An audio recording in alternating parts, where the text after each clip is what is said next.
Let's go.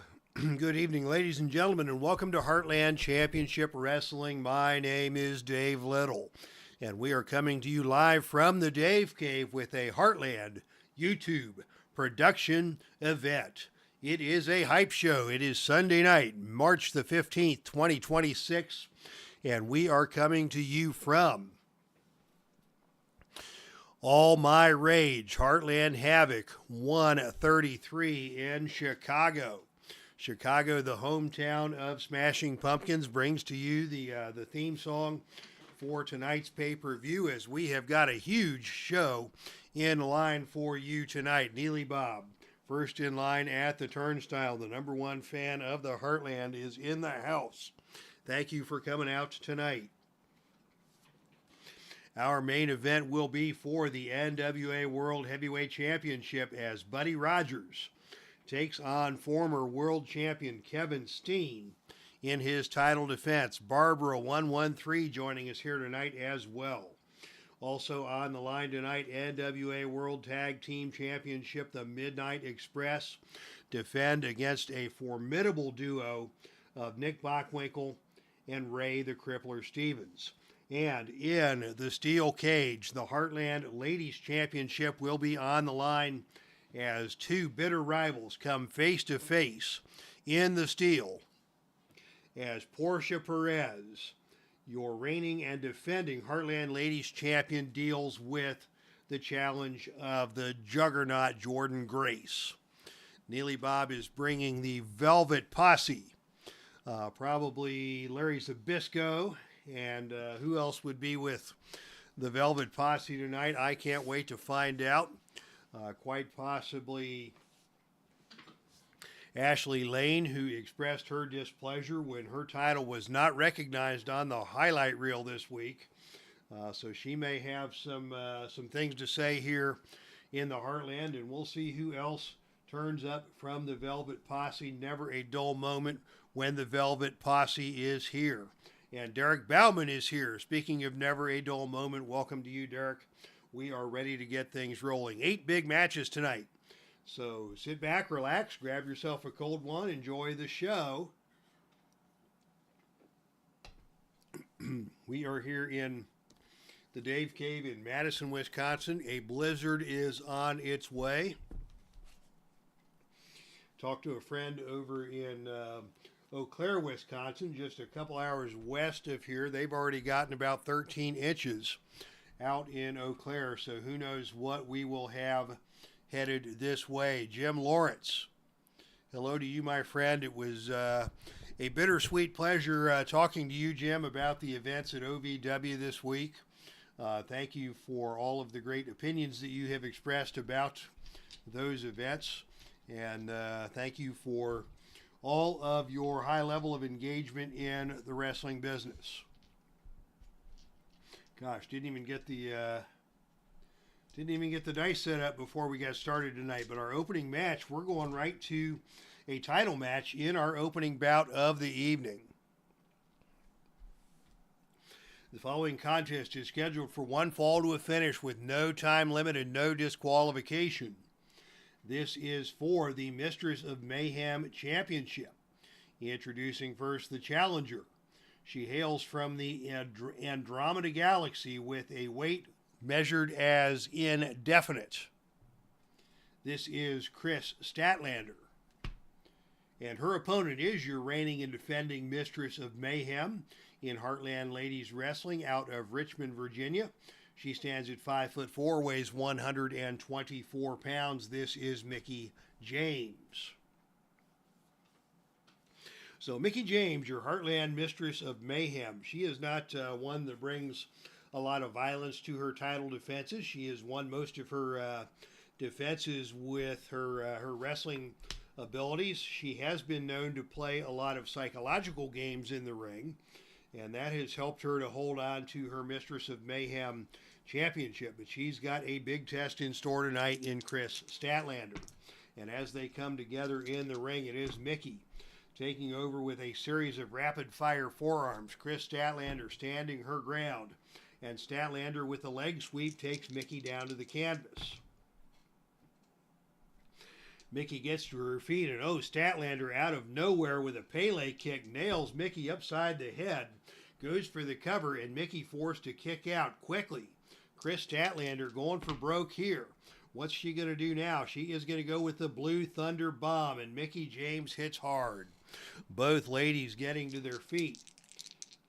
KRIS Statlander getting to her feet first, and now with a whip to the turnbuckle. Off the turnbuckle comes Mickie James, and on a roll of 9, it is a big kick from KRIS Statlander that stuns Mickie James. Statlander maintains control, takes her up for a power slam. Mickie slips out of the back door of the power slam, and it is Mickie coming back with a kick to the back, and then a pump kick right to the midsection.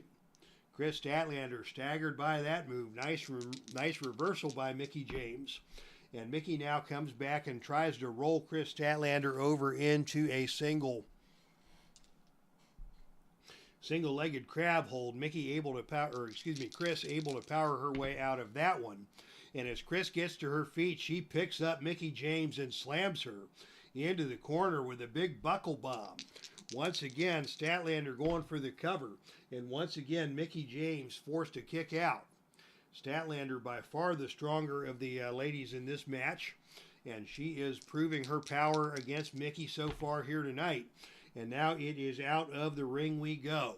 Both these ladies B-rated performers on the arena floor. And it will be Mickie winning the brawl outside the ring with a diving clothesline off of the ring apron. Mickie now in the ring and in control on KRIS Statlander. And it is now Mickie with that big Mickie DT. Her variation of the DDT, she goes for the cover. And KRIS able to kick out. So both ladies in a very hard-hitting battle here. And now Mickie is going to go up for the death jump.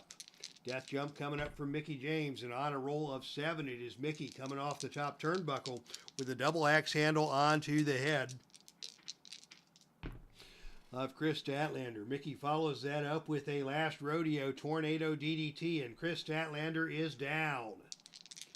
Statlander is down. What's Mickie going to do here? She's going to go for that DDT once again, and now the cover, and KRIS Statlander able to kick out. Back and forth we go between these two ladies, both determined to come away with the title. And now Mickie James with another Mickie DT.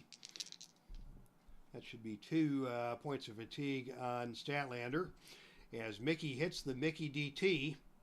And now the cover is 6. And on a roll of 4, she got her. So very fast-paced, very hard-hitting match. Mickie James has successfully defended the Mistress of Mayhem Championship with a pinfall victory over KRIS Statlander by way of the Mickie DT. And great match for Mickie James. KRIS Statlander, a very worthy challenger on this night. But your win goes to Mickie James. Let's catch up in the chat room as all of these Velvet scoundrels are marching into the arena. Jerry Lawler, your Intercontinental Champion. The Amazing Red, the Universal Champion. Larry Zbyszko, of course, the Heavyweight Champion and the Butcher Legacy Champion as well. And Casey, your new Ladies Champion, Princess Victoria, and the aforementioned Ashley Lane, along with Susan Green. Big crowd here, just of the Velvet Crew, and the Velvet Crew always welcome here. You never know what to expect from that bunch. And speaking of not knowing what to expect, our following contest is a grudge match. And it is going to be a spectacular Clash of the Titans here in Chicago. The following contest, scheduled for one fall to a finish with no disqualification. This is a tag team grudge match.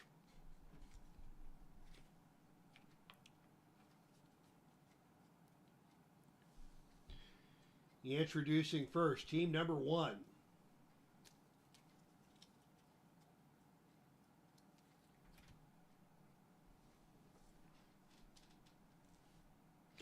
Headed to the ring first from the Fiji Islands, Standing at 6 foot even, weighing 250 pounds, this is Jimmy SNUKA. And his tag team partner hails from Albuquerque, New Mexico. He stands at 6'7", weighs 284 pounds. This is the one and only Bruiser Brody. So Bruiser Brody and Jimmy SNUKA, tag team partners who have had some success, but in recent weeks have fallen on hard times and have gotten embroiled in a feud with tonight's opponents, who are led to the ring by the one and only Percy Pringle III. First, hailing out of Silsbee, Texas, standing at 6'4", weighing 384 pounds, this is the world's strongest man, Mark Henry. And his tag team partner from the Rocky Mountains of Colorado stands at 6'5", weighs 452 pounds, the man they call Vader. So Vader and Mark Henry representing the team of, gosh, what did we used to call this team? It was bagpipes, beatboxing, and body slams. Bagpipes, body slams, and beatboxing. The former band led by Roddy Piper on the bagpipes.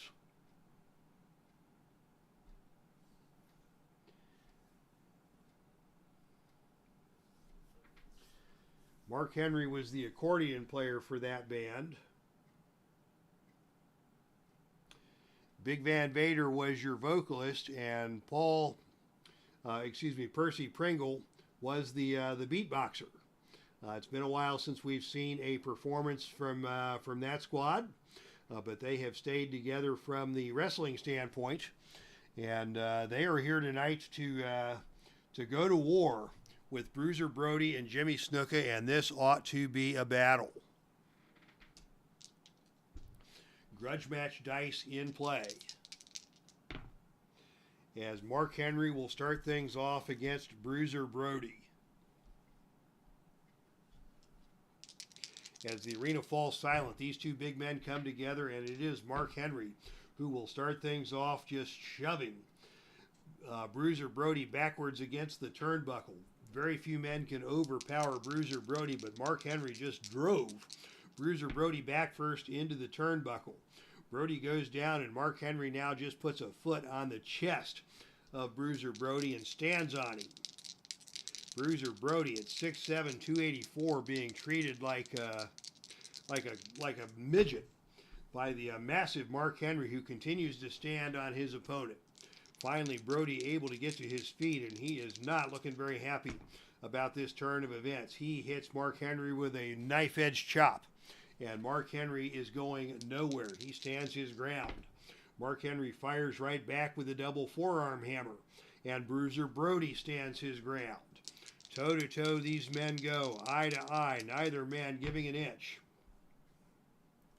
As Mark Henry again drives Brody back first into the turnbuckle, knocking the wind out of Bruiser Brody. Brody now going to be the first one to make the tag, and Jimmy SNUKA coming into the ring to see if he can have any better luck with Mark Henry, the big powerhouse. SNUKA comes in with a drop kick, and Mark Henry again does not go down. Mark Henry keeps his ground and catches Jimmy SNUKA in a chin lock and quickly takes SNUKA down to one knee, and now Henry is going to tag in Big Van Vader. Vader is in the ring now and in control on Jimmy SNUKA with a front slam down to the canvas hard. And right away, Vader goes for the cover, and SNUKA forced to kick out, taking a point of fatigue in the process. Vader taking over on Jimmy SNUKA, and Vader now with the release powerbomb. Again, he goes for the cover. Bruiser Brody coming in to make the save is able just in the nick of time to save his partner, but Jimmy SNUKA has taken two massive power moves from Big Van Vader, and SNUKA is down. We're going to see a double team now from the beatboxers. And on a roll of 9, it is a running forearm smash delivered by Big Mark Henry on Jimmy SNUKA.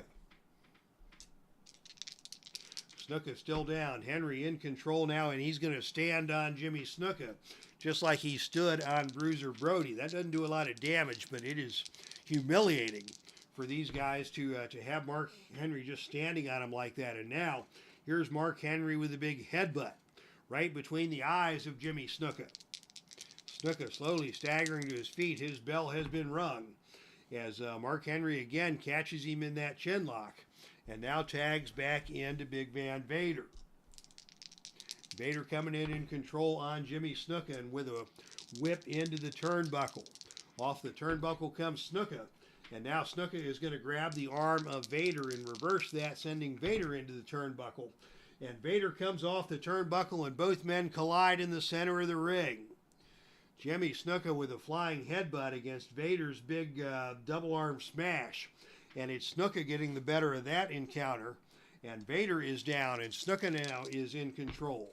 Snuka pitches Vader out of the ring, and here we go down to the arena floor. The war is on. And on this first brawl, it is going to be Snuka winning the brawl on the outside of the ring and just throwing Big Van Vader into the crowd. Vader making his way back into the ring. Snuka waits. And Snuka now is going to pitch him out of the ring yet again. And shenanigans are already going to take place here, courtesy of Jimmy Snuka. What is Snuka going to do here on the outside of the ring? He is going to go for a foreign object. A foreign object coming into play. Snuka has retrieved a steel chair from ringside. Vader is coming after him. Who is going to win the tug of war over the steel chair? It is going to be Vader, who blocks the steel chair shot, grabs the steel chair and smashes Jimmy Snuka with the steel chair, and Jimmy Snuka has been busted open. There are no disqualifications in this match. It's anything goes. And Snuka bleeding openly from that steel chair shot. Vader back in the ring with a big suplex. Snuka rolling out of the ring yet again. Action will continue on the arena floor, as it is Snuka now taking matters into his own hands once again. He's going to fix to try and set up a table. The table has been set up on the arena floor. We go back to another gut check roll, and again it is Vader who takes control. Vader picks up Snuka and power bombs Snuka through the table at ringside. Snuka is in horrible shape here, barely able to get back into the ring. Bruiser Brody yet to be able to make the legal tag because Jimmy Snuka has taken so much punishment, and now it's Vader with a big release power bomb. Here comes Brody to try and make the save, and Brody again able to make the save on his partner. That's all the pin saves that they have available. It's a double team now. Vader and Mark Henry coming in against Jimmy Snuka. But oh, it is a miscommunication there, as Bruiser Brody is able to pull Snuka out of the path of Vader, and Vader and Mark Henry collide. Collision between Vader and Mark Henry. Jimmy Snuka getting to his feet. Snuka tries for a backbreaker on Big Van Vader. More of a lung blower type move on this man who holds a 200-pound weight advantage. Vader now rolling out of the ring. And on the arena floor, it is Snuka gaining control and ramming the back of Vader into the ring apron. Snuka finally able to get back into the ring and make the legal tag to Bruiser Brody. So now it is Brody and Vader squaring off in the ring. Brody in control. Brody with a big pile driver, and Vader gets right back up to his feet. Got nothing on that pile driver. A twisting vertical suplex by Brody. Brody goes for the quick cover. Vader kicks out with ease. Brody desperately trying to do damage to Big Van Vader while Jimmy Snuka is bleeding out at ringside. Here's a jumping knee drop by Brody.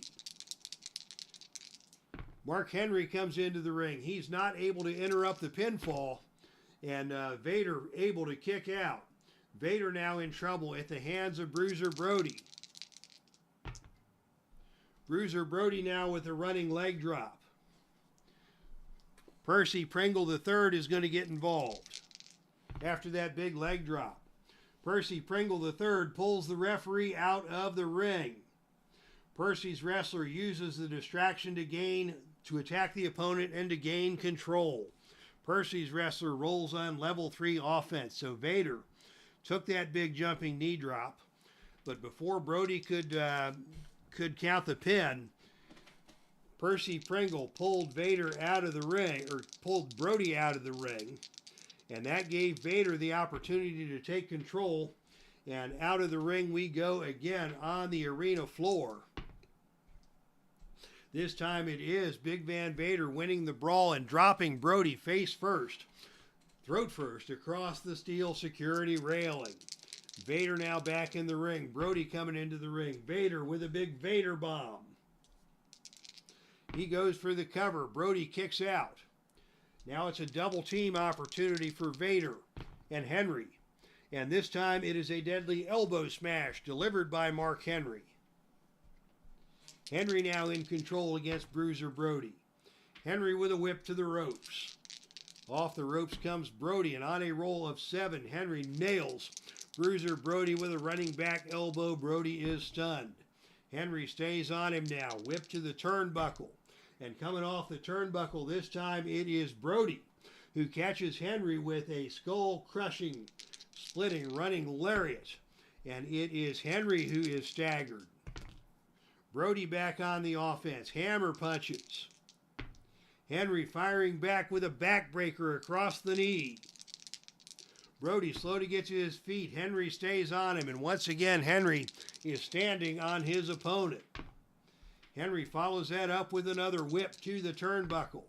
And this time it is Brody who reverses that, sending Henry into the turnbuckle. And as Henry comes off the turnbuckle, Brody catches him with a boot to the chest. Henry staggered. Brody now one-hand body slam. How the heck did he do that? He got him over and down. Henry slowly getting back to his feet. Brody getting to his feet. Another one-handed body slam. Henry goes down but refuses to stay down. Another body slam. Come on, Dice, give me some different numbers. Here we go, and now it is hammer punches in the corner by Bruiser Brody. Henry standing his ground. They go toe-to-toe. A shoulder tackle by Bruiser Brody. Henry blocks that. And it is Henry now with another whip to the ropes. Coming off the ropes is Brody. They collide in the center of the ring. Brody has the momentum now. Brody now with another big one-hand body slam, and out of the ring goes Mark Henry and down to the arena floor. We've seen all kinds of shenanigans outside the ring now, but this time it is going to be Bruiser Brody slamming Mark Henry onto the announcer's table. This battle has been brutal. What's Brody going to do now as Henry rolls back into the ring? He's got a choice G maneuver. That's either a death jump A or a pile driver on a roll of 3 or lower. Brody's got to go up for the death jump, but Henry was ready for him. And off the top turnbuckle comes Brody. And Brody does manage to catch a shoulder block off of the top turnbuckle. Brody back in control. Brody now with a pile driver. Got him down, didn't get all of it. Both men getting back to their feet. Another body slam from Brody. Henry still getting to his feet, refusing to stay down. Hammer punches on Mark Henry. Henry finally makes the tag to Big Van Vader. Vader coming in against Brody, fists and fire. Vader with a whip to the turnbuckle, and Vader with a big kick to the midsection of Brody. Brody doubled over. Vader's on him now, whip to the ropes. And coming off the ropes, it's the duck down and go the other way. And coming off the ropes now, it is Vader who sets his head too soon. And Brody catches him and dumps him with a big DDT onto the canvas. Brody now is going to pitch Vader out of the ring. And the war on the arena floor will continue. It's war on the floor. It's Brody. It's Vader. It's Brody with a DDT onto the concrete. Vader is now stunned. Vader's in trouble here. Back in the ring. A running leg drop from Brody. And Vader rolls out of the ring yet again. And Brody again wins the brawl on the arena floor. Brody slamming the head of Vader into the ring post. Vader's bell is rung. He's on Goofy Street now as Brody hits him with a jumping knee drop. He's going to go for the cover, and on a roll of 9, Vader barely kicks out. Both teams have used all their pin saves. Mark Henry desperately hoping for a tag at ringside as Brody stays on the offensive. A running leg drop, Vader getting to his feet. Brody stays on him now with a whip to the turnbuckle. Vader comes off the turnbuckle and oh, he nails Brody with a skull-splitting running lariat. And Brody now is down. Vader makes the tag to Mark Henry. He's the fresh man in the match. Mark Henry now with a big bear hug on Brody, weakening the big man. Henry stays on him, whip to the turnbuckle. Brody comes off the turnbuckle and eats a big forearm smash to the chest. Henry back in control, military press slam. Brody slowly getting to his feet. Henry's on him with a big headbutt. Henry follows that up with a big backbreaker. Brody kicks out of the pin attempts, but Henry is now in control. Can Henry finish off Brody here? He doesn't let Brody escape the ring, and instead it is Henry with another big backbreaker, another cover, and another kick out for Bruiser Brody. Henry is now dominating Bruiser Brody in this match. Second rope splash coming up. That is a choice G maneuver. That's power or death jump. Henry is going to go for the death jump variation, and he hits that second rope smash, and Bruiser Brody is in a bad way. Here comes Vader. It's double team time, and it is a bone-crunching double clothesline delivered by the Vader and Henry duo. Vader now in control. Vader goes for the Vader bomb. He's going to go for the cover, and on a roll of 5, he got him.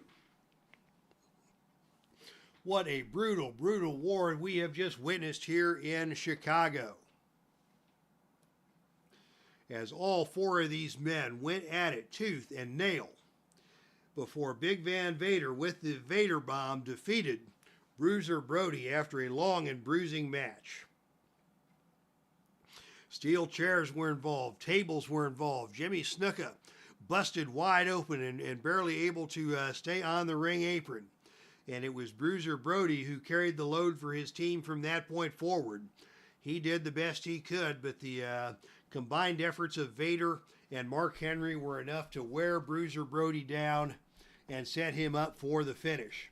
Congratulations to the team of Vader and Mark Henry, along with their manager Percy Pringle III, getting the big victory in grudge match action here tonight in Chicago.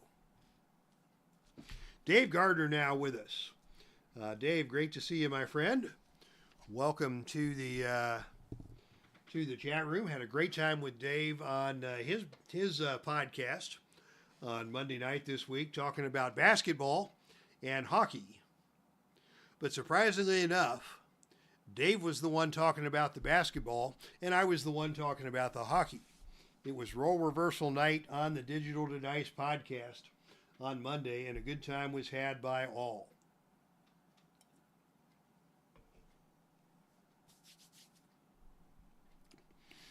All right, as we're resetting the ring area here, cleaning up after the mess left behind by Jimmy Snuka, as we prepare the ring for another tag team match, also brought to you by Patriot Championship Wrestling, and this is a title match. Ladies and gentlemen, the following contest is scheduled for one fall with a 45-minute timeline. Disqualification rules will be in effect for this one. This match is for the Patriot Tag Team Championship. Patriot Championship Wrestling runs the Northeast segment of the country. Lots of the old Vince McMahon senior territories, such as Toronto and Montreal, Buffalo, New York City, Boston, Philadelphia, all up and down the great New England area. Dave Gardner has probably witnessed many of the shows that have been put on by this wonderful territory. But for the Tag Team Championship of Patriot Championship Wrestling, introducing first the challengers, decided underdogs in this match. First, hailing from Los Angeles, California, he stands at 5'9" and weighs 237 pounds. This is Pepper Gomez. And his tag team partner hails from Atlanta, Georgia. Standing at 6'3", weighing 247 pounds. This is the one and only Thunderbolt Patterson. So Thunderbolt Patterson and Pepper Gomez in for a big test tonight as they have made it to the top of the ranks in the Patriot Tag Team Division. But they are going to have their work cut out for them as they face your reigning and defending and formidable Patriot Tag Team Champions. They are led to the ring by Gary Hart at a total combined weight of 562 pounds out of Chicago, Illinois. Hawk and Animal, the Road Warriors. So the Road Warriors and Gary Hart set to do battle with Thunderbolt Patterson and Pepper Gomez. And this is certainly on paper a mismatch of the highest magnitude. I think the over-under on this match is 4 minutes and 52 seconds, according to Vegas. But we'll see how it goes for these men, as it will be Road Warrior Hawk starting things off against Pepper Gomez. And it is Road Warrior Hawk coming out on the offensive with a jumping knee smash. And he nails Pepper Gomez with that jumping knee smash. Surprisingly agile for a big man is Hawk. And now Hawk with a whip to the ropes. Pepper Gomez comes off the ropes and Hawk nails him with a big shoulder tackle that takes Gomez down to the canvas. Hawk stays on him with a big drop kick again, showing his athleticism and keeping Pepper Gomez on the defensive. And already it's a double team opportunity for the Road Warriors. And it is Animal coming to the ring to deliver a running forearm smash. Animal with those massive arms doing damage to Pepper Gomez. And Animal now with a scoop slam. Pepper Gomez able to escape from that one. And Pepper tries to fire back with a forearm club. Animal just laughs at him. And it is Animal instead with a blatant chokehold, taking Pepper Gomez to the ropes. Referee demanding that the chokehold be broken. Gomez tried to get over and tag in Thunderbolt Patterson, unable to do so as Animal maintains control now with a whip to the turnbuckle. Off the turnbuckle comes Pepper Gomez, but on a roll of 5, it is Gomez lifting a knee to the head of Road Warrior Animal, stunning Animal. Gomez now follows up with a top wrist lock and a quick tag to Thunderbolt Patterson. Patterson now comes in with a kick to the chest. Animal not interested in tagging out to his partner, as Thunderbolt with another kick to the chest.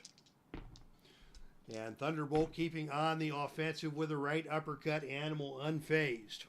And now Patterson and Gomez going to attempt a double team. And it is Gomez who is able to deliver a running forearm smash. Animal still looks to be entirely unimpressed by the offensive efforts of the challengers, as Gomez now catches him with a flying head scissors and takes him over and down to the canvas. And Animal gets right back up to his feet. Gomez now with another flying head scissors.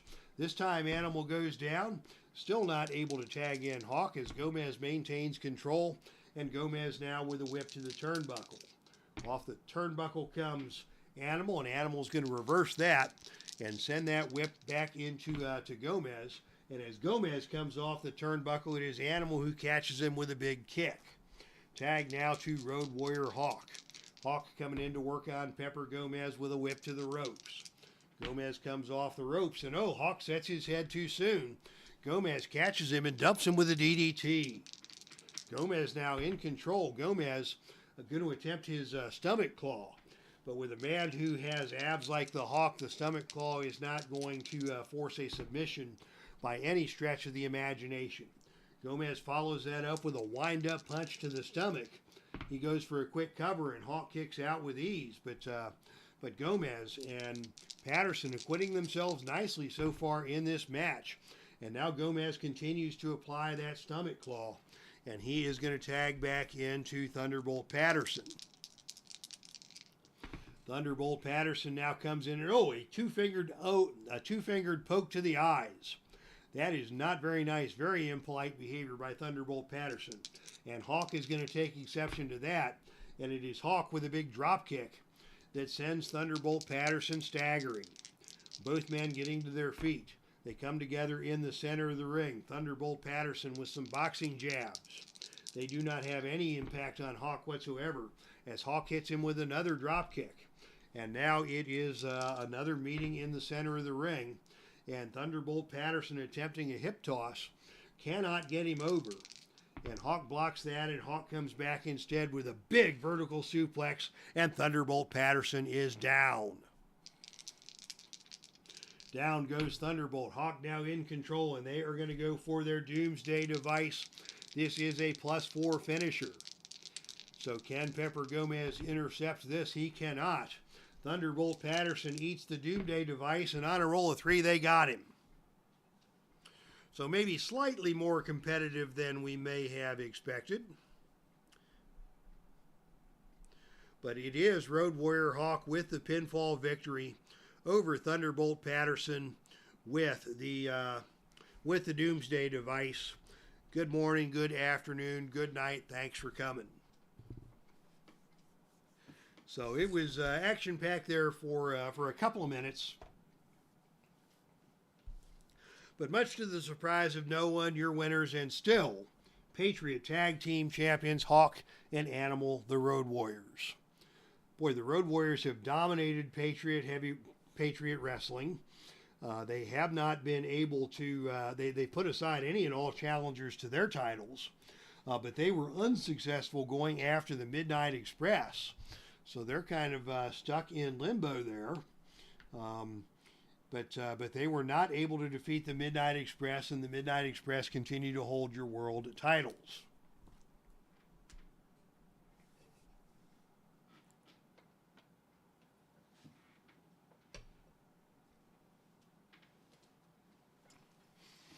All right, one moment, please, for a quick break. I need to retrieve one of my other charts.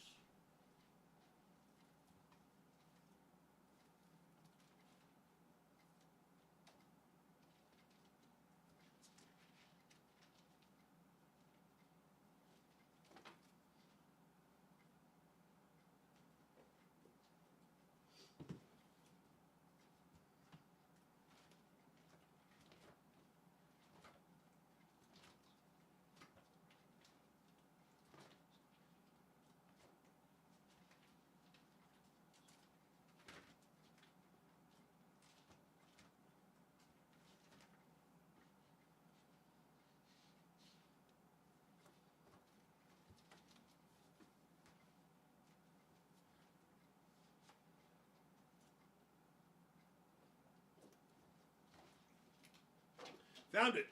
All right. Ladies and gentlemen, the following contest is a triple threat match.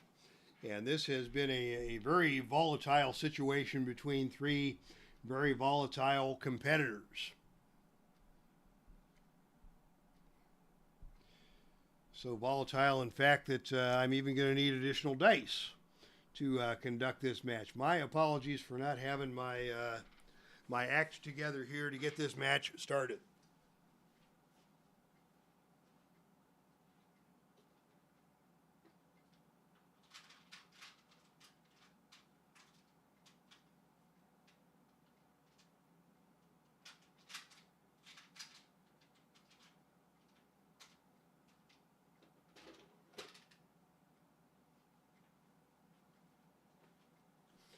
All right, here we go. Ladies and gentlemen, the following contest is a triple threat match.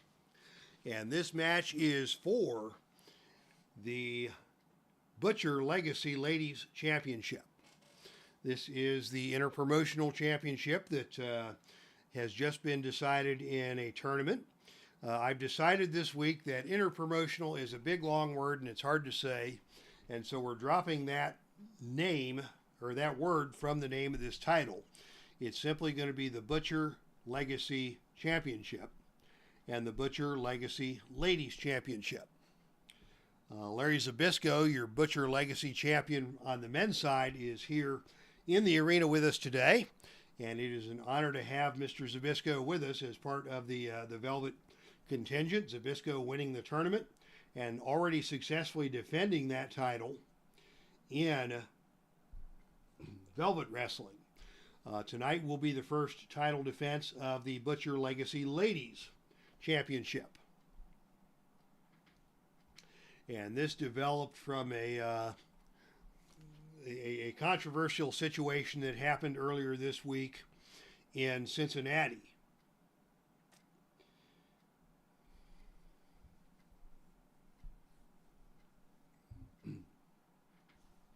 So, ladies and gentlemen, your following contest is a triple threat match for the Butcher Legacy Ladies Championship.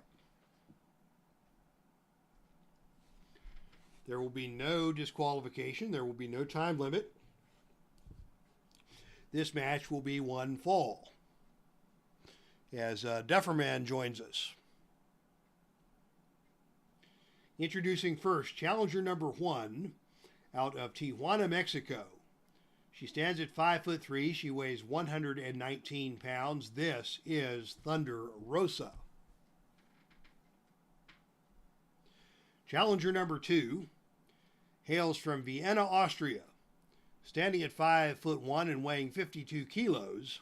This is the Toxic Spider THEKLA. And yes, she is upside down because that's the way she spends about half of her match.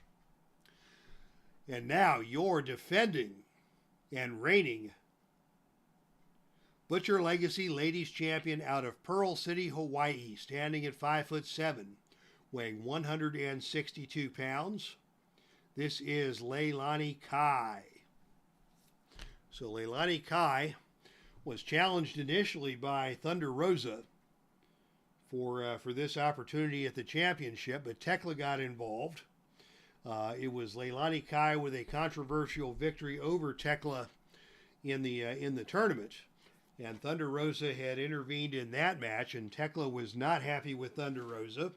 THEKLA wanted the rematch, and before you knew it, all three ladies were brawling, and it was Denise Salcedo along with Heartland Ladies Commissioner cheerleader Melissa who stepped in and declared that the title would be on the line tonight here in Chicago in a triple threat match.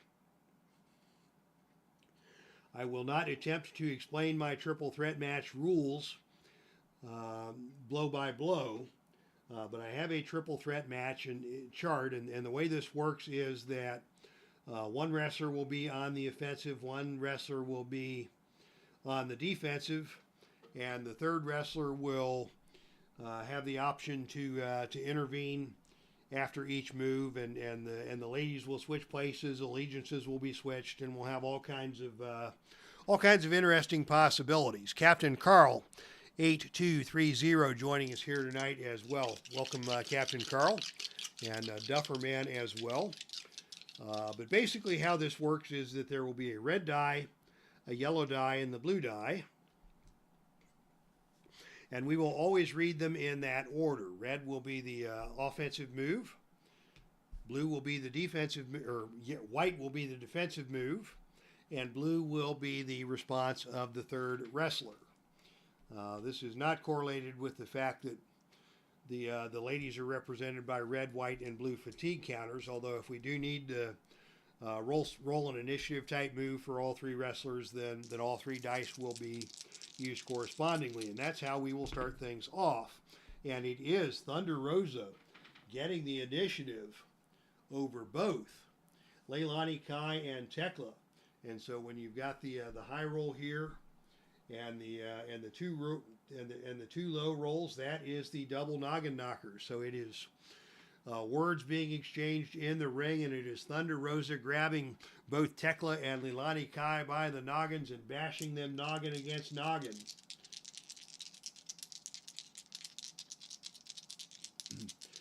And Thunder Rosa quickly is in control here. And she will choose to attack Leilani Kai. Thunder Rosa going right after the champion on level 2 offense. And it is Thunder Rosa hitting the double knee smash, the Meteora, on Leilani Kai. Leilani Kai is down. THEKLA still struggling to her feet and not yet able to engage the match as Thunder Rosa goes for the kill on Leilani Kai. Thunder Rosa now with a kneeling gory special. Can she get a submission roll here? The submission would be 2 or lower, but THEKLA does have the opportunity to interrupt that, and she will. The successful pin save is 10 minus the number of fatigue tokens that the intervening wrestler has. So as the wrestlers get more and more tired over the course of the match, the pin save becomes more difficult. But THEKLA has interrupted that, and now she will try and pin Leilani Kai for herself.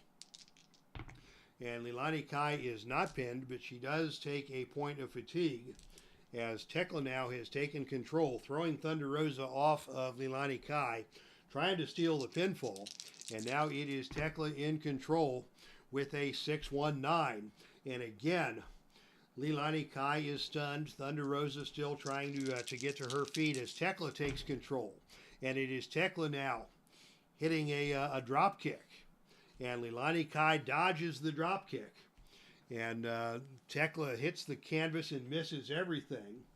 And now it is Thunder Rosa who is getting involved.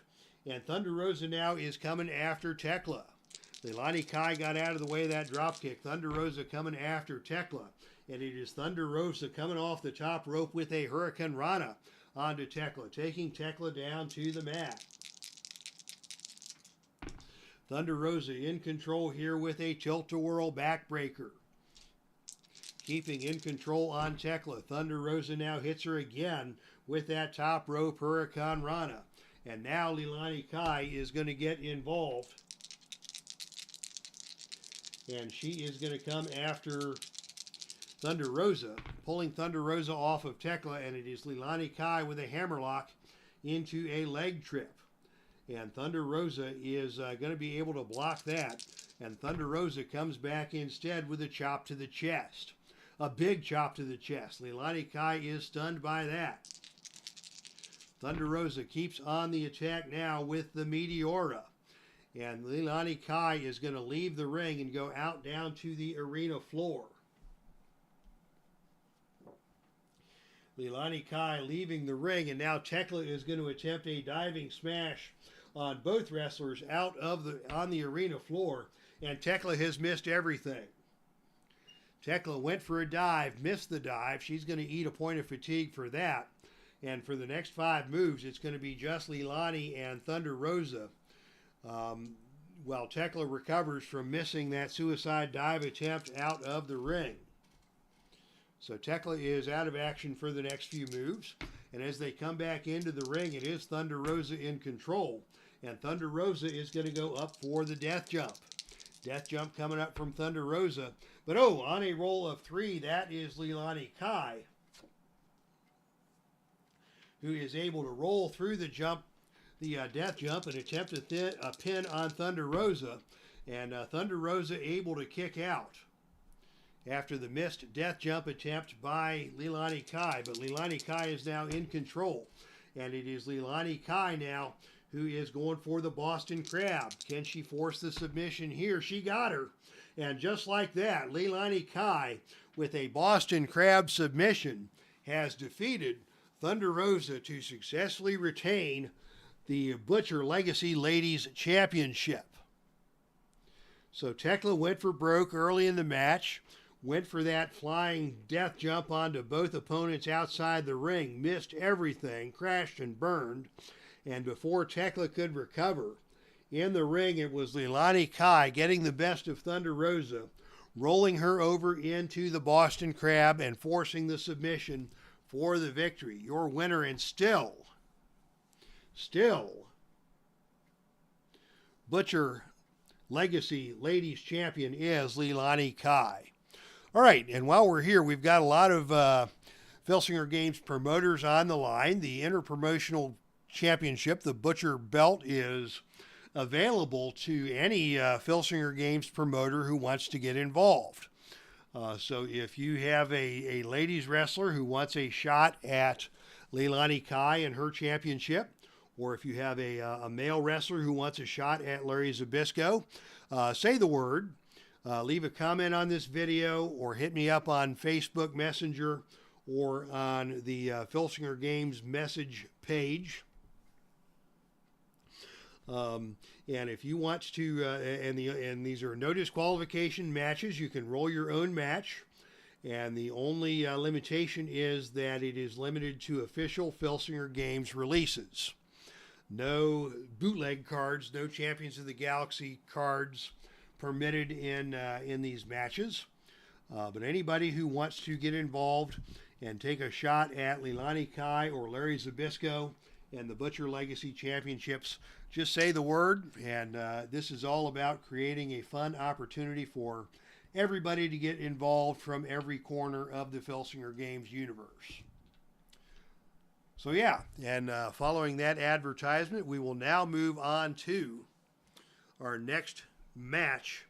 And another championship is on the line here. We've got 4 more title matches remaining here tonight, as we have just now reached the halfway point of tonight's broadcast. And that means it's time for me to take another swig of my A&W Diet Zero Sugar Root Beer.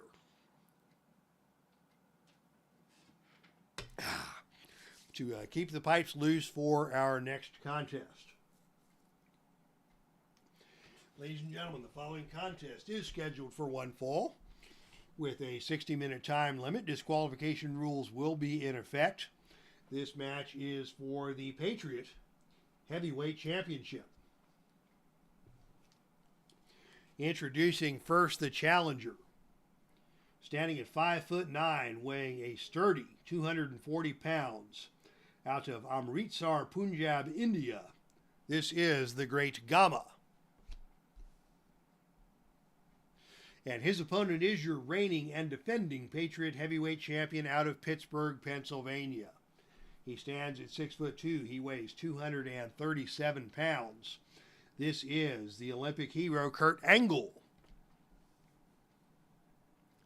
So Kurt Angle to defend the Patriot Heavyweight Championship against the Great GAMA. Angle, of course, just won that title last month. The title previously vacated by Buddy Rogers, now your world champion. And it came down to showdowns between the top contenders, and it was Angle against Bruno Sammartino for the vacant title. And Angle got the victory. And since then, it has been the Great GAMA with a very impressive climb through the ranks of Patriot Championship Wrestling. And he is now stepping up to challenge Kurt Angle for the title. And yeah, I had a chance to do some reading on the Great GAMA. He was formidable indeed. He was a physical specimen unlike anybody of his era, and wrestled for years and years and years without ever being defeated. He is most well known for his GAMA throw. He has got that as a double finisher, +1/+1, and a pin rating of 1. Kurt Angle, of course, very well known to modern wrestling fans. In case you were not aware, Kurt Angle won an Olympic gold medal with, indeed, a broken freaking neck. He's got the ankle lock, and the ankle lock is a move that increases in potency each time he applies it. He's also got the Olympic slam that he can use as a finisher. So this should be a really, really good match between two outstanding grapplers. I doubt that we'll see much in the way of shenanigans in this match. So let's get it started. And it is the Great GAMA coming out on the attack. And GAMA comes out with a fireman's carry. That is an agility move, and Angle is able to avoid that. Angle with the agility advantage in this match. GAMA, of course, with the power advantage. but it is Kurt Angle now with a backbreaker taking GAMA down to the canvas. Angle following that up with a European uppercut as GAMA gets to his feet. GAMA is staggered but will not go down. And Angle now follows that up with a big power bomb. And GAMA again getting right back up to his feet. It is hard to put this guy down. Kurt Angle's going to keep trying another European uppercut. And this time GAMA on the reversal. Tries for a flying mare, another agility move. And again, Kurt Angle able to avoid that. And Angle regains control with another European uppercut. They come together in the center of the ring. It is GAMA. And GAMA now with a single leg takedown tries to get Angle to the mat. Angle with a quick reversal. And Angle comes back with a body scissors. Body scissors applied. GAMA again not falling prey to the body scissors over that powerful and stocky torso. And it is GAMA now able to get to his feet and take Kurt Angle down to the mat with a gut wrench throw. Nice reversal there by the great GAMA. Angle now getting to his feet. GAMA's on him, double leg and slam. GAMA quickly going for the cover, and Angle able to kick out. But GAMA showing his power and his technical ability in executing that double leg and slam. And now the GAMA throw. He hits the GAMA throw. The pin roll here is 4. And on a roll of 10, Angle able to kick out, but he's in trouble here. GAMA with the momentum, and he hits the GAMA throw again. The pin roll this time is 5, and on a roll of 8, Angle able to kick out. But Angle is already getting blown up here by these repeated applications of the GAMA throw. And now a crushing bear hug delivered by the great GAMA as he tries to take the starch out of Kurt Angle. GAMA keeping on the offensive, going to attempt a rolling front chancery. This is a choice E maneuver. He will need a roll of 7 or lower to complete this rolling front chancery. And it is Angle who is able to escape from the chancery. And Angle, gets a German suplex out of nowhere. How about that? Angle with that big German suplex. That is an add 1 maneuver, and that is a dangerous move. That's how Angle was able to subdue Bruno Sammartino in the Patriot Heavyweight Championship match. GAMA now going to roll out of the ring and down to the arena floor. Both these men B-rated brawlers on the arena floor. And on a roll of 7, it is Angle who is just going to wait things out and wait for the great GAMA to make that helpless crawl back into the ring where Angle is ready with his next move. And it's going to be an overhead belly-to-belly, taking GAMA down to the canvas. These two men masters of throwing each other around. Angle now back in control with a power bomb. He's going to go for the cover here on Snake Eyes, and GAMA able again to kick out. So Angle now is back on the offensive. What's he going to do here? He is going to take things out of the ring, this time pitching GAMA out to the arena floor. And as they battle on the arena floor, it is indeed Kurt Angle winning the brawl on the arena floor with an Irish whip into the ring barricade. Angle now in control, trying to weaken GAMA, as GAMA has showed great strength and resiliency in this match. What's Angle going to do now? Another overhead belly-to-belly. GAMA just will not stay down. Angle still on the offensive, and he hits him with another German. And GAMA now has suffered another point of fatigue. Each man has delivered 3 points of fatigue to their opponents. Angle back in control, and he hits GAMA with a European uppercut. GAMA staggering, both men showing signs of fatigue. As Angle comes in again with another power bomb, but GAMA will not stay down. Angle follows that up with a snap suplex, taking GAMA down to the mat. Now both men getting to their feet. Angle with a waistlock takedown. GAMA blocks that.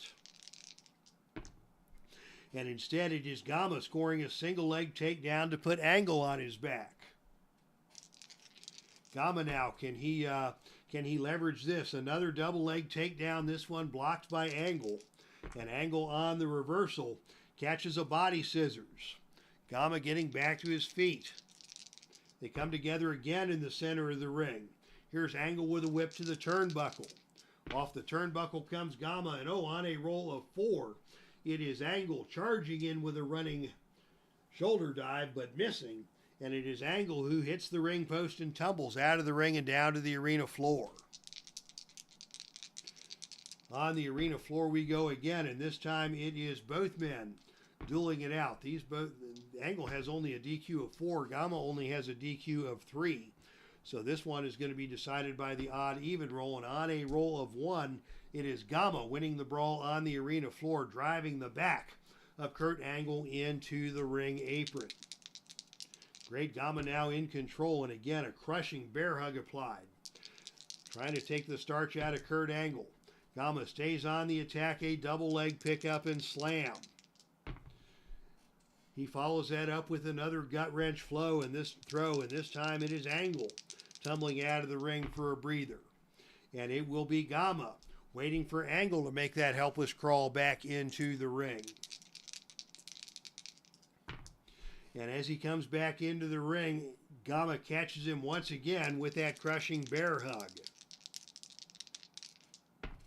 And continues now with he's not going to do the whip to the ropes. He's going to roll up and do the bar arm and leg trip to try and control Kurt Angle. GAMA follows that up with another attempt at a flying mare that misses. And it is Angle coming back with a backbreaker that stuns GAMA and puts GAMA back down on the mat. This is a tremendous technical match. Not a lot of spicy stuff happening here, but just some good old-fashioned hard-nosed wrestling. And now an over-the-head belly-to-belly by Kurt Angle. He's going to go for the cover, and GAMA able to kick out again. Angle has not hit either of his finishers, but he's done enough with German suplexes and throws to begin to weaken GAMA. And now Angle is going to go for the Olympic Slam. He's going to go for the cover here. The pin roll is 5, and on a roll of 12, GAMA kicks out. But Angle has a chance to really take control here. And Angle is going to go for a moonsault. This is a choice E maneuver.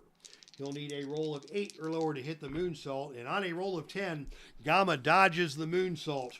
And Kurt Angle hits the mat hard. Angle went for broke, and he's going to pay the price here. As GAMA comes back with a gut wrench throw, and Angle tumbles out of the ring and down to the arena floor. On the arena floor, it is Kurt Angle who is going to win that brawl with a diving clothesline off the ring apron. Angle now slamming GAMA face first onto the announcer's table. He will not be disqualified.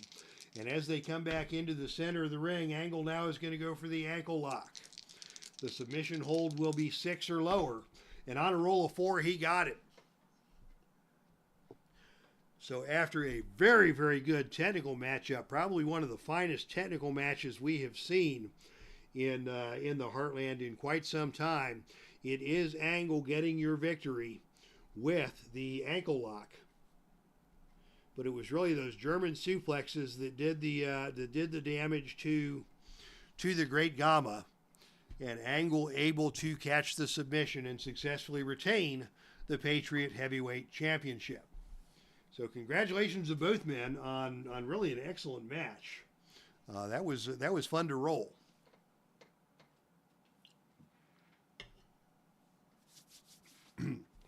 And now we can catch up on the events in the chat room. Let's see, Captain Carl 8 joined us, Neely Bob, Kathy Evans. Hello, Kathy, and welcome. Pops Reviews, Hasim, always a pleasure to have Pops Reviews in the chat room. Neely Bob, Missy Hyatt joining the Velvet Posse here at ringside. So welcome to Missy Hyatt. Missy Hyatt is always very easy on the eyes. Brings a certain special something with her wherever she goes. But now, ladies and gentlemen, it is time for, we've had a couple of grudge matches. This may be the most heated grudge match of them all, of anything we see tonight. The emotional ebbs and flows of this feud has been months in the making. And not only is this going to be an emotional showdown of a grudge match, but it's also a championship match. And it is being conducted in the steel cage. Ladies and gentlemen, the following contest is scheduled for one fall to a finish, with no disqualification, no time limit, And none of this escaping the cage nonsense.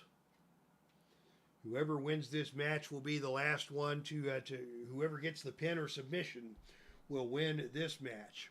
This match is for the Patriot, the Heartland Ladies Championship. Introducing first the challenger.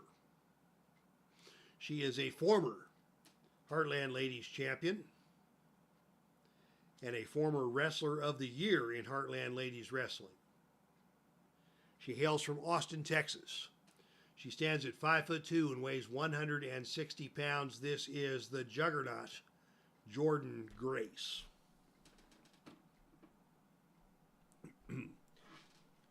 And her opponent is your reigning and defending Heartland Ladies Champion out of Ottawa, Ontario, Canada. She stands at 5'3". She weighs 122 pounds. This is Portia Perez. So Portia Perez on her own tonight in the steel cage. In most of her title defenses, Portia aided by her nefarious tag team partner Nicole Matthews. And in fact, it was interference by Nicole Matthews that ended the last confrontation between these two and caused Jordynne Grace to demand a steel cage showdown for the championship rematch. Cheerleader Melissa, always a fighting competitor in her own right, laid down the stipulation that Jordynne Grace had to defeat Nicole Matthews in a no disqualification match to earn the steel cage match. Jordynne Grace got that victory and earned the right to face Portia tonight in the steel cage. Jay Randis, good evening and welcome to you, my friend.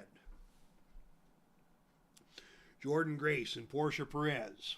Already scowls and words being exchanged as the referee tries to keep these two apart before the opening bell sounds and this steel cage showdown begins. And it's going to begin with Jordynne Grace on the attack. Jordynne Grace coming right after Portia attempting a Vader bomb. That is an agility move. Portia by far the more agile of the two wrestlers in this match, able to avoid that. And Portia instead comes back with a jawbreaker that nearly cracks the skull of Jordynne Grace. Portia now in control on the offense with a blatant choke. Not a thing the referee's going to do about that, but Jordynne Grace powers her way out of the blatant chokehold and comes back and hoists Portia up over her back into a torture rack. Portia Perez suffering under this torture rack, and Jordynne dumps her down to the canvas. Jordynne stays on her now, tries a hip attack, but Portia again dodges the hip attack, and Jordynne crashes into the turnbuckle and misses everything. Portia now back in control, another jawbreaker, and Portia going to go for a quick cover, and Jordynne able to kick out. Portia is quick, and she is devious, and she is smart. So you can never count her out of any situation, no matter how the odds may seem to be stacked against her. A bigger opponent, a steel cage, no assistance from Nicole Matthews, but Portia still has taken control of this match, and now it is Portia who is going to go up for a death jump. But oh, Jordynne Grace caught her, and Jordynne Grace just slams Portia Perez hard into the steel cage, and Portia Perez slumps down to the canvas. Portia went up, but Jordynne caught her by the neck and just threw Portia Perez into the side of the cage, Portia hitting hard, and Jordynne Grace now in control. And now it is going to be Jordynne who is going to go for a Ganyasuke clutch, this very painful maneuver. This is a choice E maneuver. She will need a roll of 7 or lower to hook up the Ganyasuke clutch, and she's got it hooked in.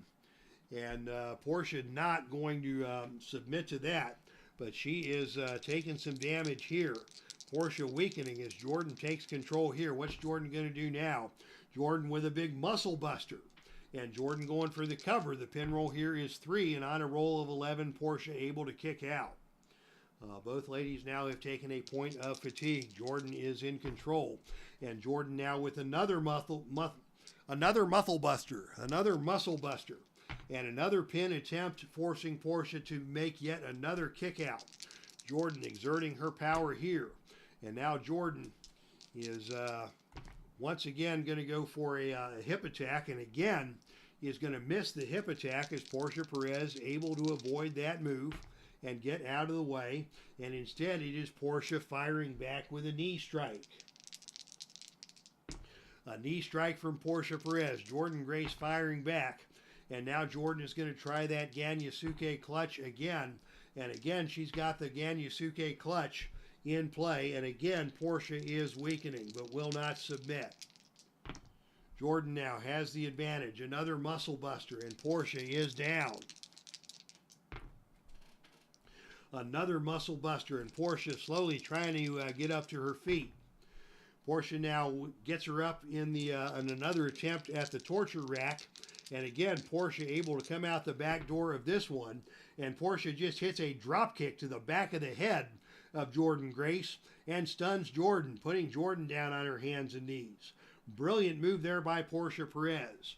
She slipped out of the back of that torture rack, and before Jordynne could react, Portia was in the air with a drop kick to the back of the head. Jordynne Grace now stunned. Portia follows that up with a series of punches to the midsection, and now a hair pull takedown. Jordynne getting to her feet, not happy about that. Jordynne tries a big clothesline and misses as Portia ducks out of the way again, and Portia comes back with a whip to the ropes. Off the ropes comes Jordynne Grace, and Portia elevates her with a high back body drop. Jordynne Grace hits the mat hard. Portia back in control here, and Portia with another whip to the ropes. And another big back body drop sends Jordynne Grace plummeting down to the canvas and hitting hard once again. Jordynne trying to get to her feet. Portia stays on her. Another big knee shot to the midsection. Jordynne is going to fire back, and Jordynne with another hip attack, and this time she stuns Portia Perez. Both ladies staggering to their feet. Jordynne is first on the attack with another hip attack.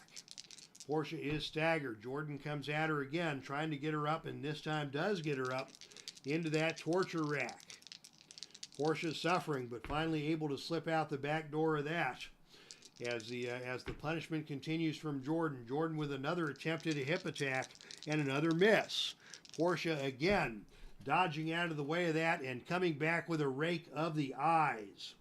Portia Perez, my goodness, taking advantage of every no disqualification stipulation you can imagine here. And now it is another eye rake, and Jordynne is irate. Jordynne's going to try and roll her again into that Ganyasuke clutch, unable to seal the deal. As a blatant chokehold from Portia again shoves Jordynne back into the corner of the ring. Portia Perez is choking down Jordynne Grace. Portia now with another big jawbreaker. She's going to try for another cover, and oh, she almost got her. Jordynne Grace barely able to kick out. Portia had her feet on the ropes. Nothing that the referee can do about that. It is a no disqualification match. Portia now in control, and Portia going for a just face lock, trying to weaken Jordynne Grace. Portia staying on the attack with another eye rake. And Jordynne again, furious, now tries to grab Portia into a bear hug, but Portia avoids that, and it is Portia with a stiff kick to the midsection. Wow, Portia playing a very successful game of duck and dodge and move around and keep Jordynne Grace off balance. Portia now in control with a series of kicks to the midsection. Jordynne fires back and puts her up over into a fireman's carry and dumps her down to the mat. Jordynne now catches Portia in a bear hug, and she's got all of this one. Choke just squeezing the breath out of Portia Perez. What's Jordynne going to do now? Another big muscle buster, and Portia is down. Portia in trouble here, and it is going to be Jordynne with the raking the face of Portia Perez into the side of the cage. Portia not liking that. Screaming that she's much too beautiful to be in a steel cage, but Jordynne doesn't care. And Jordynne now comes at her with an Argentine powerbomb. Portia rolling away. asking for a mirror. She will not get a mirror at ringside. Jordynne Grace stays in control, tries for that submission clutch again. And again, Portia is able to duck away from that move. Portia's got that move very well scouted. And it is Portia with another big drop kick that slams Jordynne Grace. Jordynne Grace colliding again face first against the steel after that big drop kick by Portia Perez. Portia now in control. What's she going to do? She's going to rake the face of Jordynne Grace into the steel cage once again. These two ladies determined to tear each other limb from limb. And now Portia with the face lock. Continues to work that hold. Another quick drop kick from Portia. Portia follows that up now with a whip to the ropes. Off the ropes comes Jordynne, and on a roll of 10. That is a running double clothesline delivered by both women. And it is the woman on offense, Portia Perez, first to her feet. Grant Bachoco joining us. Salvador America joining us. This steel cage showdown between Portia Perez and Jordynne Grace has captivated the Filsinger Games universe. Portia Perez now with a super kick. Jordynne goes down. Portia goes for the cover and is able to kick out. Jordynne not done yet as Portia hit that drop kick. What's Portia going to do now? She is going to go up for a death jump. Death jump to be attempted by Portia Perez. And again, she nails a missile drop kick flying off of that top turnbuckle. Jordynne Grace down again. Portia back in control. Here comes another death jump attempt from Portia. And another big missile drop kick nails Jordynne Grace. Jordynne Grace is staggered. Portia Perez back in control. She hits the super kick again. She goes for the cover. The pin roll here is 6. And on a roll of 6, she got her. Wow! Portia Perez in the steel cage has successfully defended her Heartland Ladies Championship in a bitter grudge match against Jordynne Grace. And that was all kinds of excitement there as Jordynne Grace tried submission holds. She hit that muscle buster repeatedly. But the quickness of Portia Perez kept her out of harm's way for a lot of Jordynne's big power moves. And it was a failed torture rack attempt by Jordynne Grace that ended with Portia Perez drop kicking Jordynne from behind and sending Jordynne smashing face first into the cage that turned the tide in that match. Portia went to the top rope for a pair of missile drop kicks and a super kick to score the pinfall. Indeed, as Salvador America points out, a sensational match indeed. Match of the Year candidate here in Chicago. Portia Perez with a victory to hold on to the Heartland Ladies Championship and end her feud with Jordynne Grace. Although actually the feud may not be over because that match ended on a roll of doubles. And we all know in the Filsinger game universe what happens when a grudge match ends in a roll of doubles. We go to the feud table. And on a roll of 8, Portia Perez is attacked from behind by an ally of the opponent. That is not going to happen here as we're in a steel cage. But one of Jordynne Grace's allies comes to the ring. We'll say Allison Danger, who has a long-time rivalry with Portia Perez. Allison Danger trying to get after Portia Perez in the ring. And your partner comes in. So now we've got Allison Danger and Nicole Matthews duking it out at ringside. And the commissioner books the 4 wrestlers in a tag team super match for the next card. So the Canadian Ninjas will reunite to take on the team of Jordynne Grace and Allison Danger in our next Heartland Ladies event. A fantastic match indeed between those two women. Match of the Year candidate. All right, we are down to our final 2 matches of the night. Our World Championship matches await. I am going to take a very short break to refresh and restore my drink and get back to action here in just a few moments.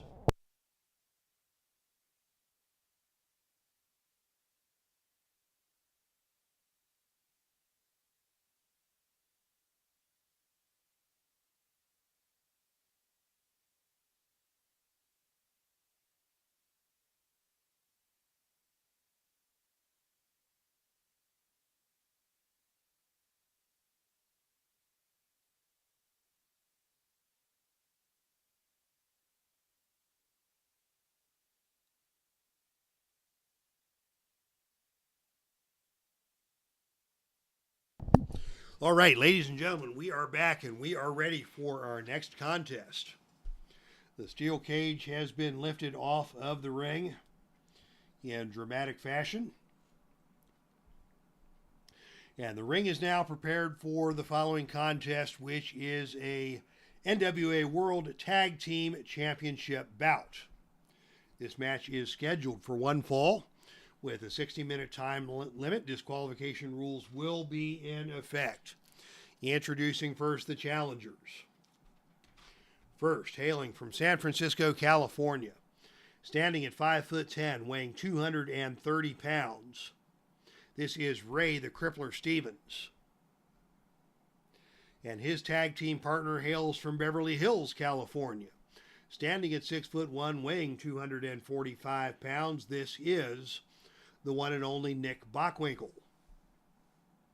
So yeah, this is an outstanding tag team. This is going to be a really good tag team championship match here tonight. As Bockwinkel and Stevens attempt to break the stranglehold that has been held on the World Championship tag belts by your reigning and defending champions. Led to the ring by the one and only James E. Cornette. First, out of Myrtle Beach, South Carolina, standing at 6'1", weighing 225 pounds. This is Sweet Stan Lane. And his tag team partner hails from Huntsville, Alabama, standing at 6 foot tall, weighing 233 pounds. This is Beautiful Bobby Eaton. Again, two just stellar tag teams in action here tonight in a World Championship showdown. And it will be Sweet Stan starting things off against Nick Bockwinkel as all four men come to the center of the ring. These are both two teams that are willing to take generous liberties with the agreed upon rules. And despite their disdain for the rule book, there is a level of mutual respect for one another. As they come together, there's not a lot of trash talk, just very serious staring each other down. And as they come together in the center of the ring, it will be Nick Bockwinkel. First on the... and he takes Stan Lane down with a double leg. And before you know it, Bockwinkel has got Stan Lane wrapped up in a Boston Crab. And Stan Lane has to quickly, very quickly, make his way to the bottom rope before Nick Bockwinkel could really cinch in that Boston Crab. Bockwinkel looking very, very smug at how easily he took down Stan Lane, but Lane able to get out of that. And now it is Bockwinkel maneuvering for an abdominal stretch. And Lane tries to work his way free from the abdominal stretch. Nick Bockwinkel, now he's just showing off now, just showing the world what he can do. And now he tries for a smash to the knee and misses. And Lane is able to avoid the attempted butt drop to the leg, and it is Lane who in turn responds with a spin kick that nails Nick Bockwinkel. Stan Lane says two can play at this game as he puts those educated feet to work. And now it is Lane coming back with a hair pull takedown that puts Bockwinkel down on the canvas. Lane going to make the tag to Beautiful Bobby Eaton. Bobby Eaton now comes into the ring with a whip to the ropes.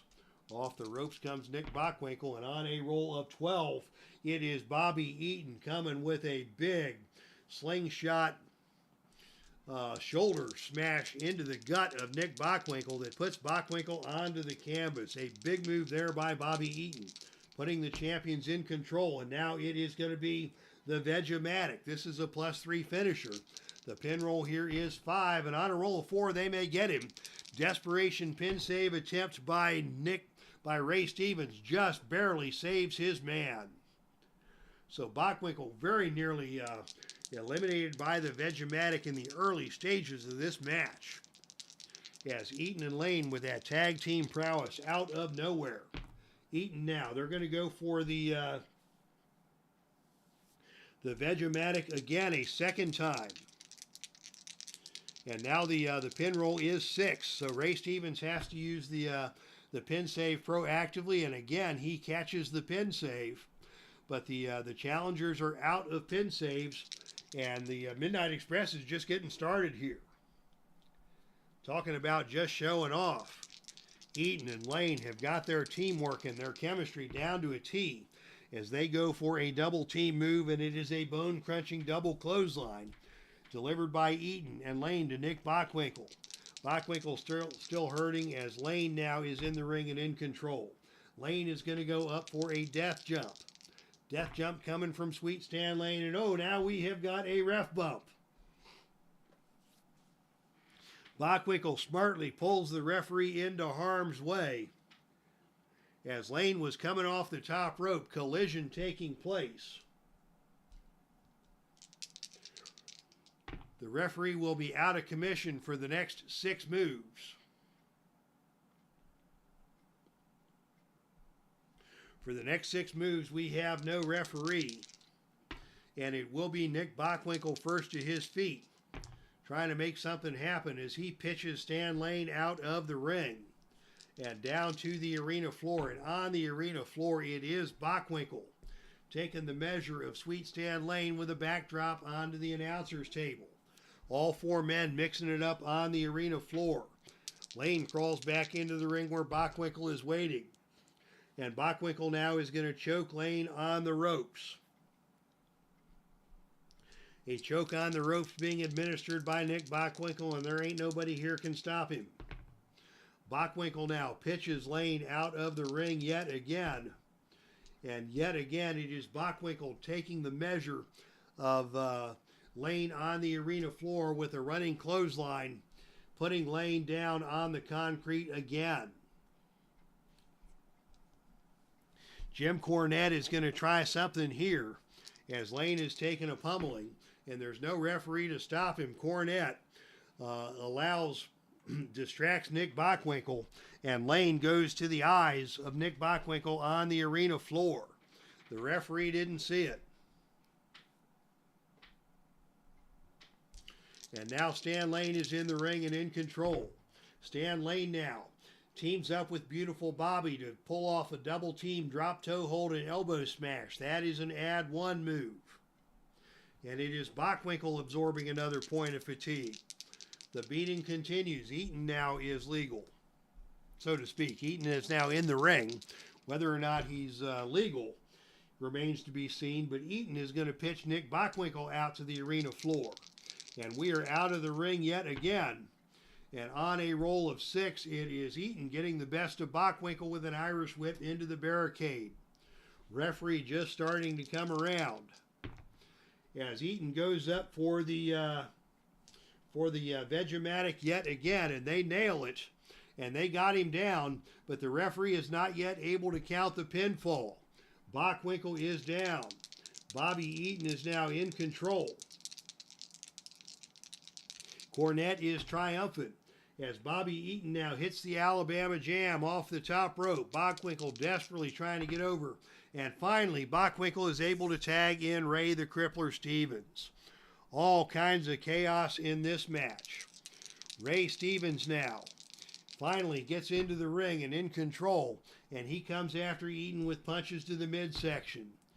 Eaton staggering backwards as Stevens comes at him with a big drop kick. This is a choice F maneuver, choice F. So on the choice F maneuver, he is going to need a roll of 9 or lower to hit that. And he nails that drop kick. And it is Bobby Eaton who goes down. Eaton trying to crawl over and make the tag, unable to do so. Ray Stevens now back in control and just biting the face of Bobby Eaton, taking out his frustrations. Ray Stevens now comes with a neck breaker that dumps Bobby Eaton on the back of his head. Both men get to their feet. Headlock by Ray Stevens and a chokehold applied. Eaton back down to one knee. Stevens with a jumping knee smash, proving what a dangerous opponent he is. Follows that up. Thought about a whip to the ropes. Instead, he is going to go for an arm drag that takes Eaton off his feet. But Eaton is the first to his feet. And Eaton comes back with a stinging right hand to the side of the head of Ray Stevens. Nobody throws a right hand like Bobby Eaton. Stevens stopped in his tracks. Both men a little goofy. a little bit on Goofy Street as Ray Stevens now with a double leg takedown on Bobby Eaton, and he's going to go into the giant swing around and around and around and down onto the canvas. Eaton still unable to make the tag as Ray Stevens now puts him down with a neck breaker. Stevens follows that up with an arm drag, and still Eaton unable to make the tag, getting to his feet. Ray Stevens is on him. More punches to the midsection, backing off Eaton. Now going to try that drop kick again, and again nailing that big drop kick. And Eaton still does not leave his feet. The crippler stays on him now with a double underhook suplex. Finally a chance to go for the cover, and Eaton able to kick out. But Stevens has taken control here against Bobby Eaton. Very impressive showing by Stevens. Now the crippling pile driver. Again he goes for the cover, and again Eaton able to kick out. Nick Bockwinkel finally back to his feet. Wants to get back into this match. It's a double team opportunity for the challengers. On a roll of 8, it is an awesome double neck breaker. Bockwinkel now the legal man in the ring. Has Bobby Eaton at his mercy. A pile driver delivered by Nick Bockwinkel. Eaton desperately tries to make the tag, still unable to do so. The challengers successfully cutting off the ring here as Bockwinkel now thinking about a death jump. Bockwinkel going up to the top rope, and on a roll of 9, that is an awesome flying move by Bockwinkel off the top rope. Another double team opportunity for the challengers. This time it is a botch. It's a miscommunication, as it is Bobby Eaton able to duck out of the way. A collision between Bockwinkel and Ray Stevens gives Bobby Eaton the chance to take control. Eaton's going to attempt a spinning neck breaker. He's going to need a roll of 9 or lower to hit that, and he gets him over and down. And Bockwinkel is slowly getting to his feet. Eaton makes the tag to Stan Lane. Lane tries a double arm suplex. That's not going to work. That's a power move. Bockwinkel comes back instead with the abdominal stretch and makes the tag back into Ray the Crippler Stevens. Stevens now and Lane, the two fresh men in the match, as Stevens comes with punches to the midsection. Stevens following that up with another attempt at a drop kick. He is going to need a roll of 8 or lower to hit that on Stan Lane, and he nails the drop kick on Lane, and Lane is staggered. Ray Stevens coming back with an attempt at a giant swing, got him over and down. Stevens now double underhook suplex, and another double team opportunity for the challengers.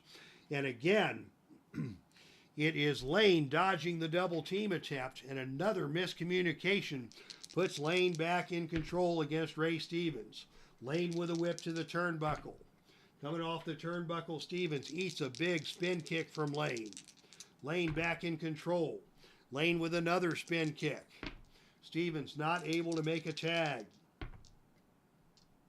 Lane with a flurry of karate kicks, putting Stevens down on the mat.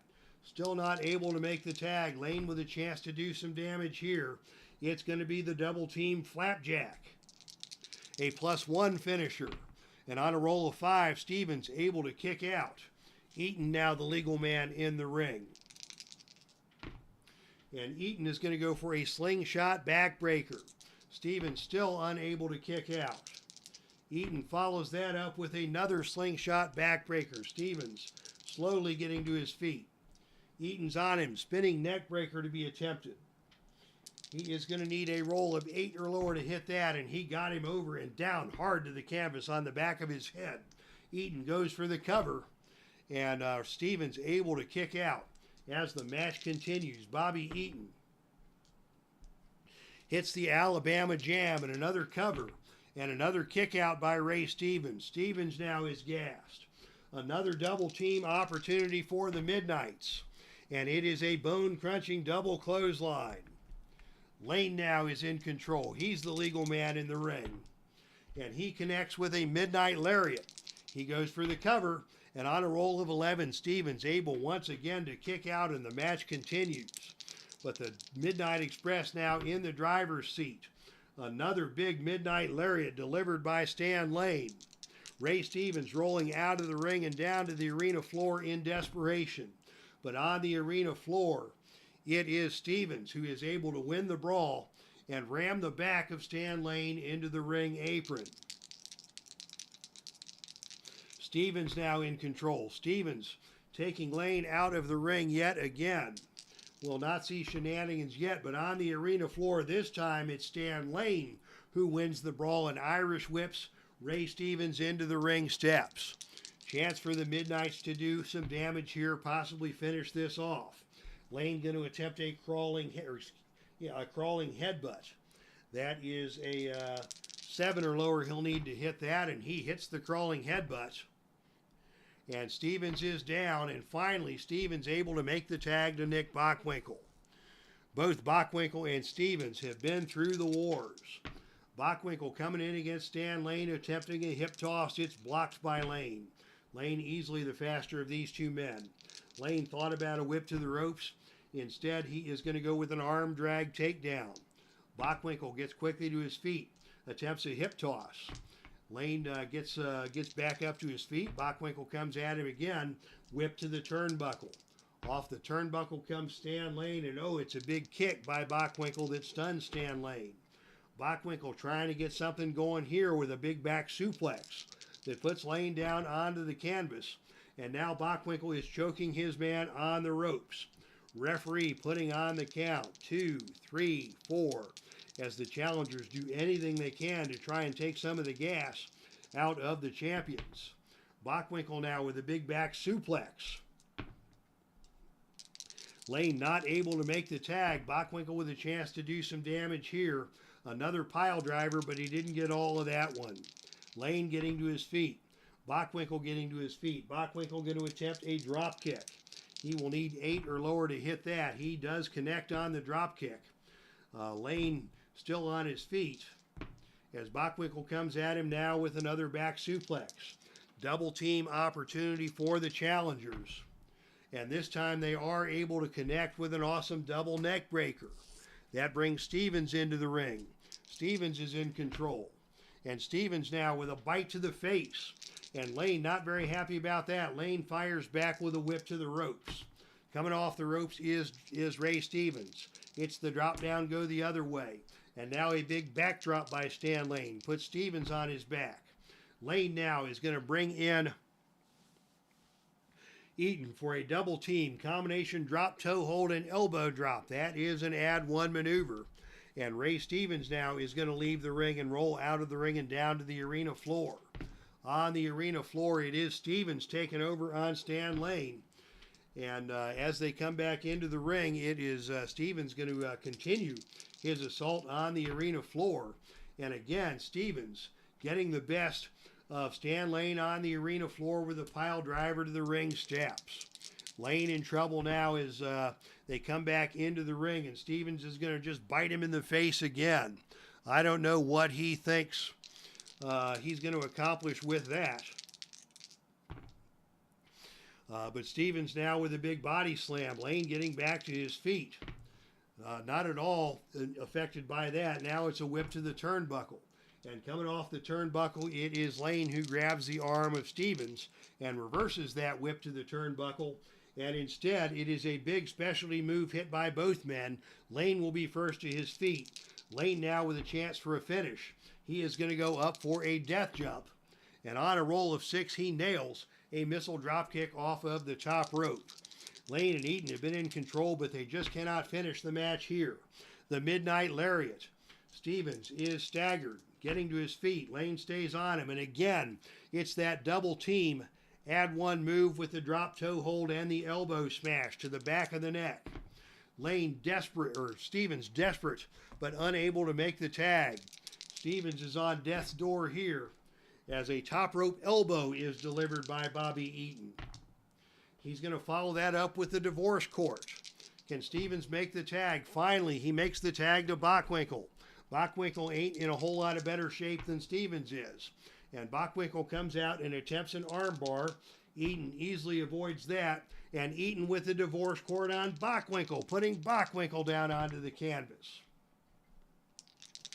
Bockwinkel blocks an attempt at a vertical suplex and comes back with a snapmare to take Eaton down. Bockwinkel now with a big back suplex. Eaton quickly back to his feet. As Bockwinkel stays on him, he's going to attempt that drop kick again. This time he connects, but Eaton is not phased. Bockwinkel going to try a last-ditch double team effort, and they're able to get a running shoulder smash in on Bobby Eaton, but that makes Stevens the legal man in the ring. And Stevens with a giant swing. Eaton quickly not able to make the tag, as now it is a double underhook suplex delivered by Ray Stevens. Followed by another double underhook suplex. This time Eaton is leaving the ring out to the arena floor, and it is Bobby Eaton pulling Ray Stevens out of the floor and dropping Ray Stevens face first onto the steel security railing. The Midnights with a chance to finish the deal here. It's the Alabama Jam. He goes for the cover, and on a roll of 5, he got him. Bobby Eaton finally gets the Alabama Jam for the pinfall on Ray Stevens. And after a very impressive performance by the Midnight Express, they retain the NWA World Tag Team Championship. That was a heck of a match. And Bockwinkel and Stevens, this is a really, really good tag team. And they could do almost nothing against the team of Bobby Eaton and Stan Lane. As Eaton and Lane controlled that match, once they got control, there was just nothing that Bockwinkel and Stevens could do about it. Bockwinkel and Stevens had a couple of botches on their double team attempts, and Eaton and Lane were on point with their teamwork tonight, and that was the deciding factor. Looks like the Velvet Posse tried to make some noise here. Ashley Lane jumping the rail for some reason. My apologies to Neely Bob, but when I'm in the middle of calling a match, I don't tend to pay a whole lot of attention to what's happening in the chat room. And so the Velvet Posse has made their way out of the arena. And, to whatever extent that had to do with the ringside shenanigans, I do not know. But, my apologies. When I'm calling a match like that, I don't catch up with the action in the chat room until after the match is completed. And now, ladies and gentlemen, it is time for your main event of the evening.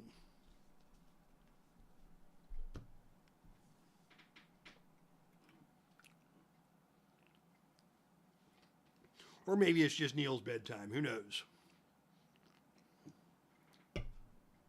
In any event, the following contest is scheduled for one fall with a 60-minute time limit. Disqualification rules will be in effect,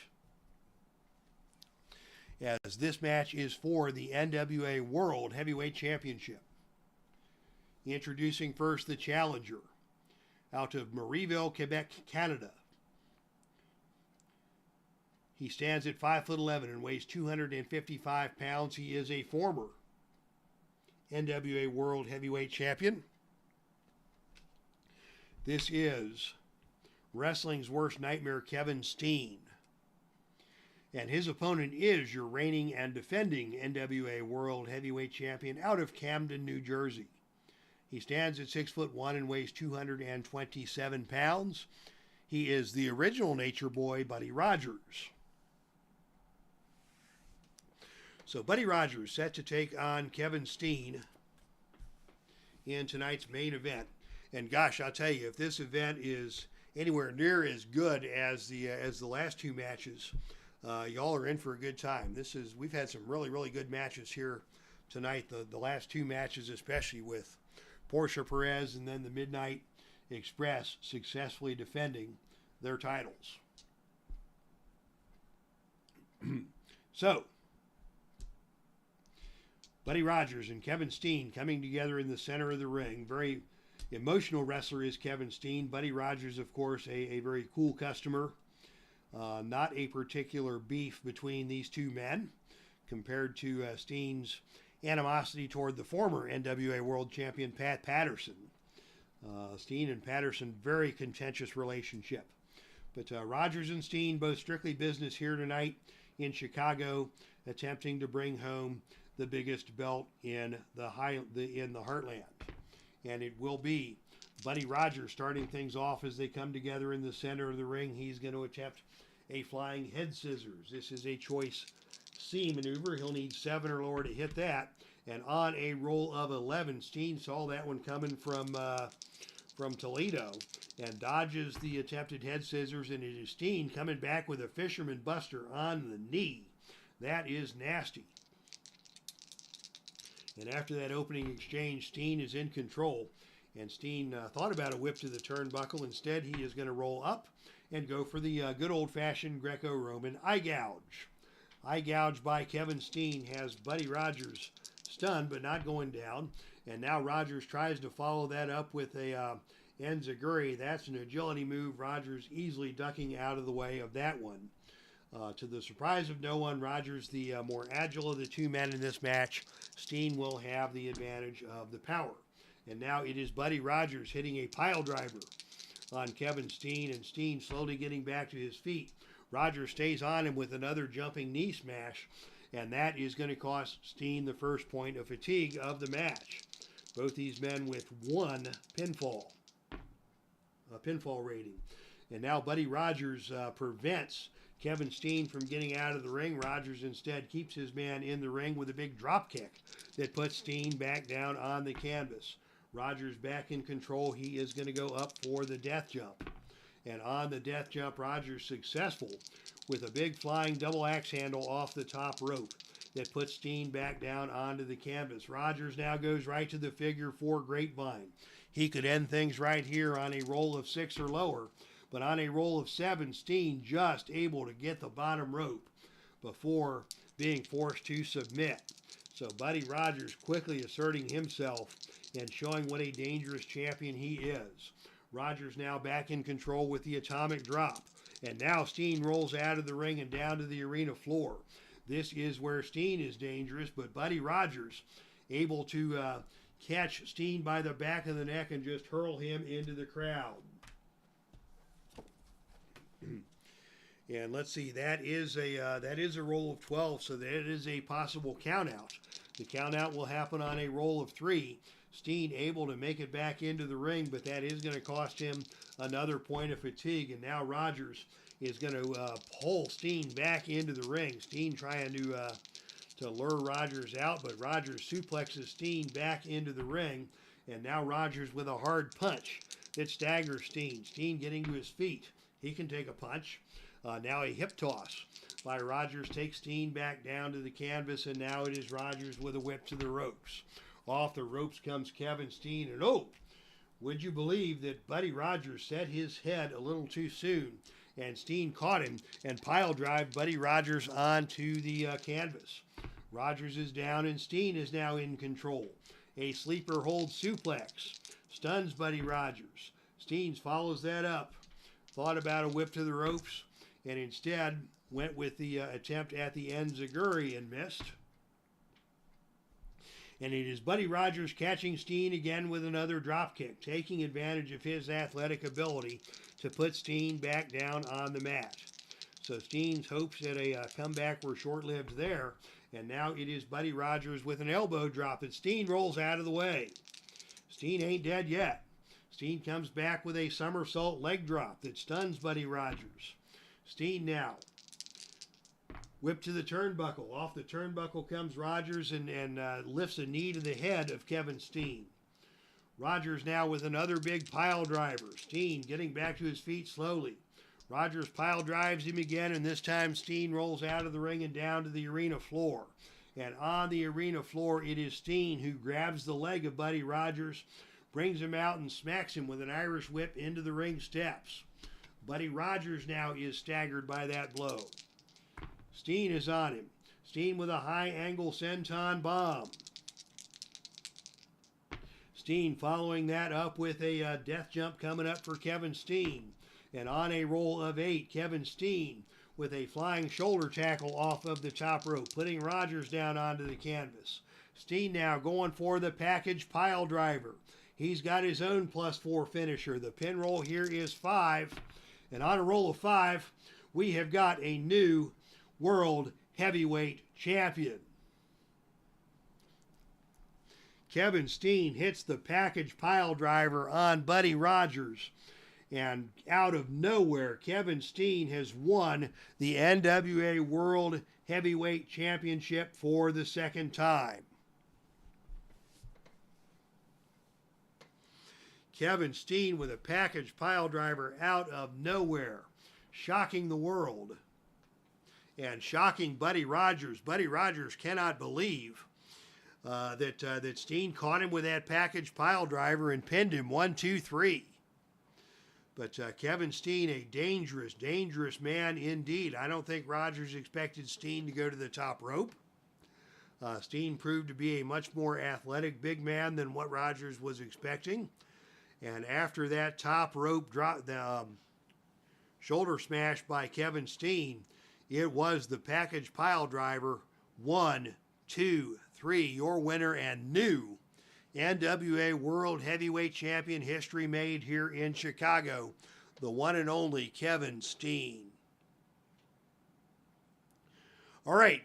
Man, what a surprise ending to a great show. Thank you to everybody who came out tonight. Neely Bob, thanks for coming and bringing the posse as always.